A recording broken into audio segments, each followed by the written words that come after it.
আসসালামু আলাইকুম রহমতুল্লাহ। আজকে আমরা দেখব মাইক্রোসফট ওয়ার্ড ডকুমেন্টের হোম ট্যাবের কী কী অপশন আছে এবং কোনটার কী কাজ আজকে আমরা এটা সুন্দর করে দেখাবো। প্রথমে হোম ট্যাবের পার্ট আছে হচ্ছে আপনার দেখেন কয়টা, পাঁচটা। একটা হচ্ছে প্রথমটা হচ্ছে ক্লিপবোর্ড, তারপরেরটা হচ্ছে আপনার ফন্ট, তারপরটা প্যারাগ্রাফ, তারপরটা হচ্ছে স্টাইল বা রিবন বলে, এটা হচ্ছে এডিটিং। প্রথমে ক্লিপবোর্ডের কাজ আমরা দেখব। ক্লিপবোর্ডে আছে হচ্ছে আপনার কাট, কপি, পেস্ট। এইগুলো এখন দেখতে পারতেছেন আপনারা আনঅ্যাক্টিভ আছে। দেখেন আমি যদি এই জায়গায় ক্লিক করি মাউসের বাম বাটন দিয়ে কোনো কাজ করতেছে না। তারপরে আছে ফরম্যাট পেন্টার। আমি যদি একটা লেখা লিখি, ধরেন লিখলাম ডি, লেখার পর সিলেক্ট করলাম। দেখেন যে সময় আমি মাউসের বাম বাটন দিয়ে এভাবে সিলেক্ট করছি, দেখেন সিলেক্ট করার পর এগুলা অ্যাক্টিভ হয়ে গেছে, কিন্তু এটা ডিঅ্যাক্টিভ আছে। প্রথমটা হচ্ছে কাট, তারপর এটা কপি, তারপর এটা পেস্ট, তারপর এটা হচ্ছে আপনার ফরম্যাট পেন্টার। কাটের কাজ কি? কাটের কাজ হচ্ছে কেটে নেওয়া। কেমন? যদি আমি একটা জিনিস, ধরেন আমি যদি একটা কাপড়কে কাটি, ওই কাপড়টা কিন্তু ওই জায়গায় থাকবে না। ওই কাপড়টা কাটার পর ওই জায়গা থেকে চলে গিয়ে অন্য জায়গায় হয়তো বা জোড়া লাগাবো আমি। এটা এরকমই কেচির মতো দেখেন দেওয়া আছে। যদি কাট ক্লিক করি তাহলে এই যে আমার লেখাটা ছিল এই জায়গায় থাকবে না। আমি কাট করে অন্য জায়গায় এটা কি যদি স্থানান্তর করতে চাই, তাহলে আমি কিভাবে স্থানান্তর করব? প্রথমে কাট করব। কাট করলে দেখেন এই যে ক্লিপবোর্ডে কপি আকারে থাইকা যাবে। দেখছেন এই যে ক্লিপবোর্ড এই জায়গা আছে। আমি যদি এখন পেস্টে ক্লিক করি না, দেখেন এই যে এটা আইসা পড়বে। আমি যতবার পেস্টে ক্লিক করব এটা আইসা পড়বে। আমি আবার সিলেক্ট করলাম। দেখেন আমি যদি কাটের এই জায়গায় নেই, তাহলে এই জায়গায় কিছু অপশন আসছে, লেখা আছে কাট। কাট এটার নাম, আর এটার কিবোর্ড শর্টকাট দেখছেন এই যে ব্র্যাকেটের মধ্যে আছে কিবোর্ড শর্টকাট। এই জায়গায় অনেক ফাংশন আছে, সব ফাংশনের নাম আমাদের মুখস্থ করা মানে মুখস্থ করতে পারবো না আমরা। তাহলে আমরা কি করব? দেখেন মনে থাকার জন্য প্রথমে আমরা এইভাবে নিব। আমি যদি কার্সরটা শুধু যে অপশন আছে ওই অপশনটার মাঝখানে রাখি, এইভাবে দেখেন ওইটার যে নাম এবং এটার যে কিবোর্ড শর্টকাট এটা সহ চলে আসবে। দেখছেন এই যে আমি যদি কাটে ক্লিক করি, কাট হয়ে গেছে, কিন্তু কপি আকারে ক্লিপবোর্ডে রয়ে গেছে।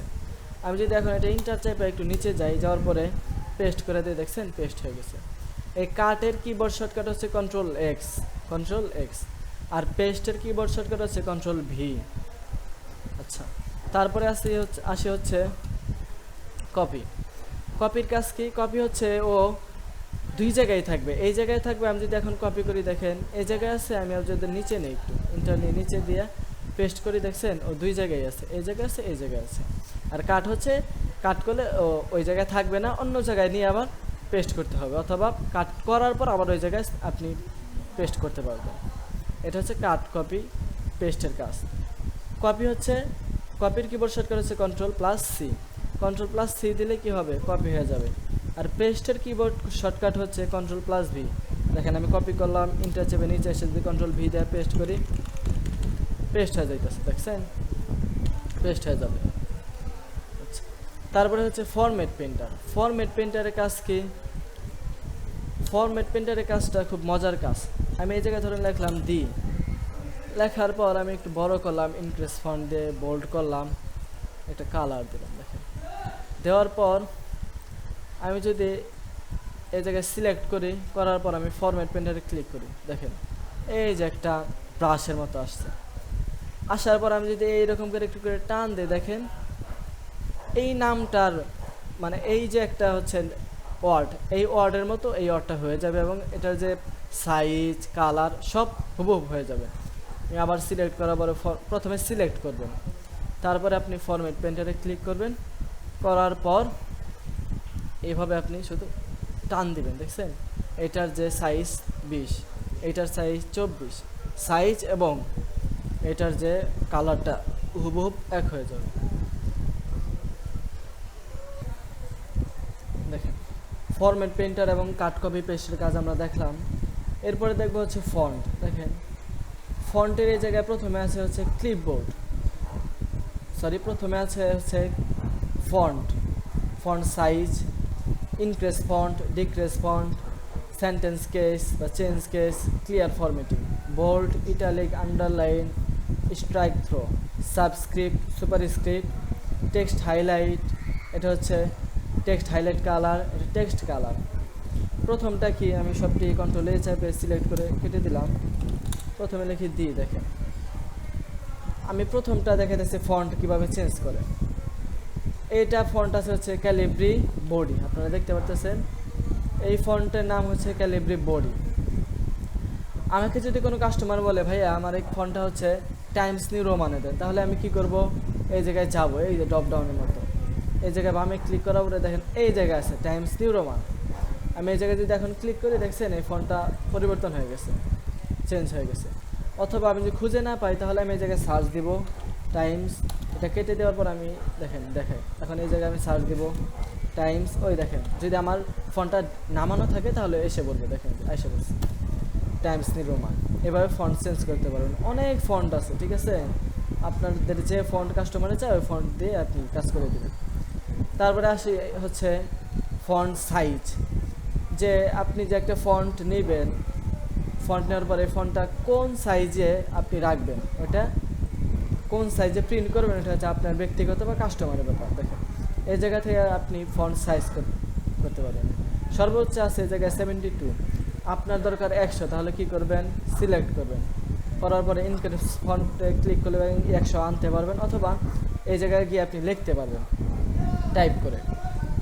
ইনক্রিজ ফন্ট কি, ইনক্রিজ ফন্টে দিলে ফন্টের সাইজটা বাড়বে, আর ডিক্রিজ ফন্টে দিলে সাইজটা কমবে। এটা ইনক্রিজ আর ডিক্রিজের কাজ।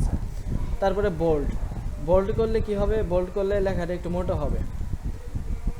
বোল্ডের কিবোর্ড শর্টকাট হচ্ছে কন্ট্রোল বি, দেখেন গেলে কিবোর্ড শর্টকাট।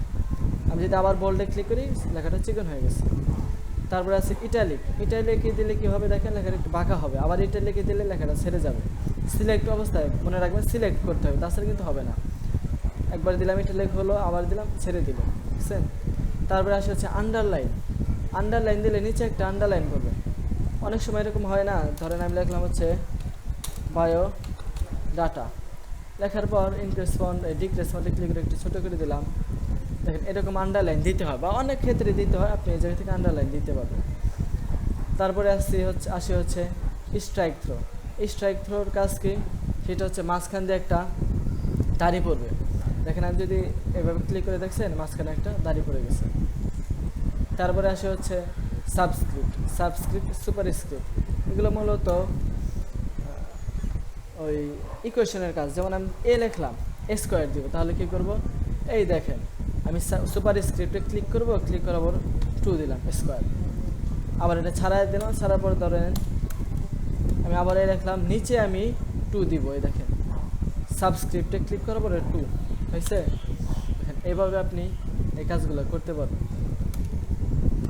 তারপরে আসে হচ্ছে টেক্সট হাইলাইট। টেক্সট হাইলাইটের কাজ হচ্ছে টেক্সটটা পুরোপুরি এটা কালার হবে না। দেখেন এই জায়গায় ইফেক্ট পড়বে কিছু, দেখেন এই জায়গায় অনেক ইফেক্ট আছে, দেখছেন এই যে ইফেক্ট পড়বে এরকম। আপনারা সুন্দর করে এই টেক্সট হাইলাইটের কাজগুলো দেখে নেবেন। তারপরে আসে হচ্ছে text highlight colour. Text highlight colour হচ্ছে আমার যতটুকু লেখা থাকবে, লেখার ব্যাকগ্রাউন্ড যেটুকু ওইটুকুই শুধু কালার হবে। তাহলে আমি সিলেক্ট করলাম, করার পরে এই জায়গায় গেলাম, যাওয়ার পর একটা কালার, দেখছেন এরকম দিতে পারবেন কালারগুলো। আবার নো সিলেক্ট করার পর আবার যদি আপনি এই জায়গায় যান, নো কালারে ক্লিক করেন, কালারগুলো আবার যেরকম ছিল লেখা ওরকম হয়ে যাবে। তারপরে আসে হচ্ছে টেক্সট বা ফন্ট কালার। এই ফন্ট কালারে গেলে আপনি এই কালারগুলো চেঞ্জ করতে পারবেন। দেখছেন এই জায়গায় অনেক কালার আছে, মোর কালারে গিয়ে আপনি ফন্ট চেঞ্জ করতে পারবেন, গ্রেডিয়েন্ট দিতে পারবেন। দেখেন আমি যদি মোর কালারে যাই, এক একটা কালার আছে, দেখছেন আপনার যে কালারগুলো ভালো লাগে আপনি ওই কালারগুলো এই জায়গা থেকে নিয়ে দিতে পারবেন, বা এই জায়গায় যে কালারগুলো আছে এই কালারগুলো ইউজ করতে পারবেন, ঠিক আছে। তারপরে আসে হচ্ছে ক্লিয়ার ফরম্যাটিং। ক্লিয়ার ফরম্যাটিংয়ের কাজ হচ্ছে আপনি ধরেন এই টেক্সটটাকে অনেক সুন্দর করে সাজাইছেন, ফন্টের একটা দিয়েছেন, ঠিক আছে, ইফেক্ট দিয়েছেন। আপনি যদি ক্লিয়ার ফরম্যাটিংয়ে ক্লিক করেন না, যে সময় আপনি হলো ক্রিয়েট করছেন যতটুকু সাইজ দিয়ে ওই রকম হয়ে যাবে। দেখেন ক্লিয়ার ফরম্যাটিং, এই যে প্রথম অবস্থায় যে টেক্সটটা লিখছিলাম একদম হুবহু ওই রকম হয়ে যাবে। তারপরে আসে হচ্ছে চেঞ্জ কেস বা সেন্টেন্স কেস। ধরেন আমি সবটি লেখা লিখে ফেলাইছি হচ্ছে এরকম, এটা কেটে দিলাম দেখেন স্মল লেটারে। এখন আমি যদি এগুলা ক্যাপিটাল লেটারে কনভার্ট করতে চাই তাহলে আমি সেন্টেন্স কেজে যাব, দেখেন এই যে কিছু অপশন আছে, lower case, upper case, capitalize each word, toggle case. যদি আমি আপার কেসে দেখছেন সবটি বড় হাতের হয়ে যাবে। যদি ক্যাপিটালাইজ ইচ দেই প্রথম ওয়ার্ডের প্রথম অক্ষরটা বড় হাতের আর সবটি ছোট হাতের, দেখছেন এই দেখেন। আর যদি আমি টগল কেস দিই উল্টো, প্রথমটা ছোট হাতের হবে আর সবটি বড় হাতের। এভাবে সেন্টেন্স কেস থেকে আপনি সুন্দর সুন্দর কাজগুলো করতে পারবেন। তারপরে আসি হচ্ছে প্যারাগ্রাফ অপশন। প্যারাগ্রাফের মধ্যে আছে প্রথমে বুলেট, তারপরে আছে হচ্ছে নাম্বার বুলেট, তারপরে আছে multi level list, alignment, line spacing. বুলেটে গিয়ে দেখেন অনেক সময় ব্যানারে দেখবেন এই যে এরকম বুলেট থাকে, দেখছেন এই জায়গায় আছে এরকম, আপনি বুলেট আপনার লেখাতেও ইনসার্ট করতে পারবেন। এই বুলেটে গিয়ে দেখেন আমি প্রথমটা দিলাম না, দেওয়ার পর আমি যদি এখন ইন্টার দিই, দেখেন ইন্টার দেওয়ার পরে সবটি আপনি এসে পড়বে, আর প্রত্যেকটাতে দিতে হবে না, এটা হচ্ছে সুবিধা। তারপরে আছে হচ্ছে নাম্বার বুলেট। আপনি ধরেন অনেক লাইন লিখে ফেলাইছেন, লেখার পরে এই লাইনগুলোতে হচ্ছে নাম্বার দিবেন। ধরেন সিলেক্ট, কপি, পেস্ট, দেখেন পেস্ট করে দিলাম, দেওয়ার পরে আমি নাম্বার দিব। তাহলে কীভাবে দেবো, সিলেক্ট করবেন, করার পর নাম্বার বুলেটে গিয়ে দেখেন নাম্বার ABC এগুলো আপনি দিতে পারবেন, বুঝছেন। আচ্ছা, সুবিধা হচ্ছে একটা দিলে প্রথমে দিলে আর দিতে হবে না, ইন্টার দিলে আপনি হয়ে যাবে। তারপরে আসি হচ্ছে ডিক্রেস ইন্ডেন্ট, ইনক্রেস ইন্ডেন্ট। যদি আমি ইনক্রেস ইন্ডেন্টে দিই, দেখছেন ওইদিকে যেতেছে, ডিক্রেসে দিলে এদিকে আসবে। তারপরে অ্যালাইনমেন্ট, প্রথমটা হচ্ছে left alignment, centre alignment, right alignment. আমি যদি সেন্টার রাখতে চাই আমি ক্লিক করব, মাঝখানে চলে আসবে, রাইটে দিলে ডানে চলে যাবে। আর এটা হচ্ছে জাস্টিফাই, কোনো লেখা যদি এলোমেলো থাকে আমি জাস্টিফাই ক্লিক করলে সুন্দর করে গুছিয়ে যাবে লেখাগুলো। আমি চাইলে এগুলা এভাবে কাজ করতে পারবো অ্যালাইনমেন্ট দিয়ে। তারপরে আসে হচ্ছে লাইন স্পেসিং। ধরেন আমি একটা লাইন লিখছি, লেখার পর আমি এটা বুলেট ছাড়িয়ে দিলাম, দেখেন এই যে নন করে দিলাম। নন করার পর আমি এটা সিলেক্ট করলাম, করার পরে নিচে গিয়ে আমি পেস্ট করলাম।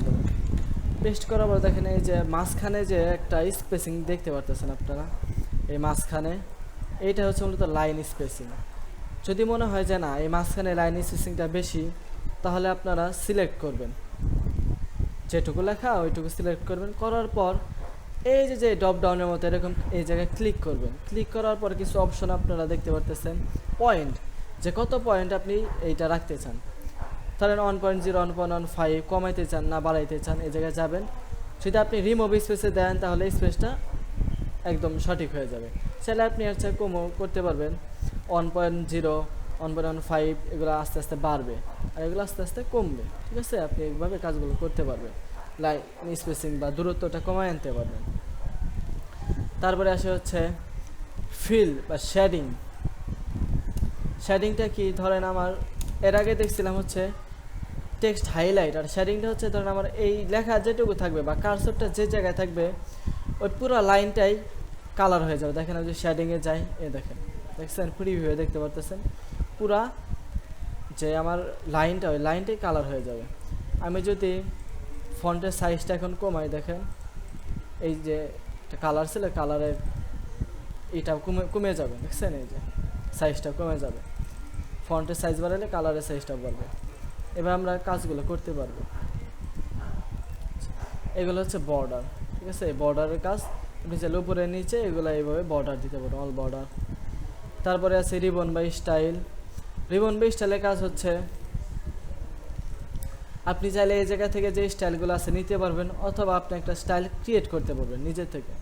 কিভাবে ক্রিয়েট করবেন, প্রথমে ক্রিয়েট স্টাইলে যাবেন, যাওয়ার পর স্টাইল নেম, ধরেন আমার নাম দিলাম, নাম দেওয়ার পরে জায়গায় স্টাইলে মডিফাই গেলাম, মডিফাই যাওয়ার পর আমি এই ফন্টটা কোন ফন্টে নিব, আমার নামটা টাইমস নিলাম এবং সাইজ দিলাম হচ্ছে 72 বা 48। আমি এটা একটা কালার দিলাম আমার নামের, দেখছেন। অ্যালাইনমেন্ট মাঝখানে রাখলাম, এই দেখেন মাঝখানে রাখার পর আমি যে দেখেন ওকে দিই না, দেখেন এই যে আমার নামে একটা রিবন বা স্টাইল চলে আসছে, দেখছেন? এই যে এরকম করে আপনারা রিবন বা স্টাইলটা এই জায়গা থেকে নিতে পারবেন। তাছাড়া আপনি এই জায়গায় গিয়ে ক্রিয়েটিভ স্টাইলে গিয়ে তৈরি করতে পারবেন। তারপরে আসে হচ্ছে রিপ্লেসের কাজ কি? ধরেন আমি লিখলাম দি কুইক ব্রাউন, লেখার পরে দেখেন লিখলাম BROWN ব্রাউন, লেখার পরে সিলেক্ট করার পর আমি বড় করে দিলাম, কন্ট্রোল সি দিয়ে কপি, কন্ট্রোল ভি দিয়ে পেস্ট। এরকম লেখা ভালাইছি, লেখার পর মনে হয়েছে যে না, আমি আমার এটা চেঞ্জ করা দরকার, আমার যে কোনো ভুল আছে, ব্রাউনের জায়গায় ফক্স দিব বা এক একটা নাম আমি রিপ্লেস করব। তাহলে কিভাবে করব বোঝানোর ক্ষেত্রে আমি আপনাদেরকে বলতেছি, ব্রাউনের জায়গায় ধরেন একটা নাম লিখব। তাহলে এটা আমি অনেক লেখা ভালাইছি, এখন আবার যদি আমি আবার একটা একটা করে রিপ্লেস করতে যাই অনেক সময়ের ব্যাপার। যদি আমি এটা এক ক্লিকেই করতে পারি তাহলে আমার কি সময়টাও বেঁচে যায়, আমার কষ্টটাও কম হয়। তাহলে আমি কি করব, দেখেন রিপ্লেসে যাব। রিপ্লেসে যাওয়ার পর ফাইন্ড হট হচ্ছে যেটা ভুল, ধরেন আমি ব্রাউনটা ভুল, আমি এটা যেটা ভুল ওইটা লিখবো, লেখার পরে যেটা সঠিক এই জায়গায় লিখবো, ব্রাউনের জায়গায় লিখবো ধরেন ফক্স। এখন আমি রিপ্লেস অলে ক্লিক করব, দেখেন হয়ে গেছে, all done, we made 19 replacements. Okay, দেখছেন কত সুন্দরভাবে রিপ্লেস হয়ে গেল। এইভাবে আপনি কাজগুলো করতে পারবেন খুব সহজে। আশা করি কাজগুলো বুঝতে পেরেছেন। আসসালামু আলাইকুম রহমতুল্লাহ, সবাই ভালো থাকবেন।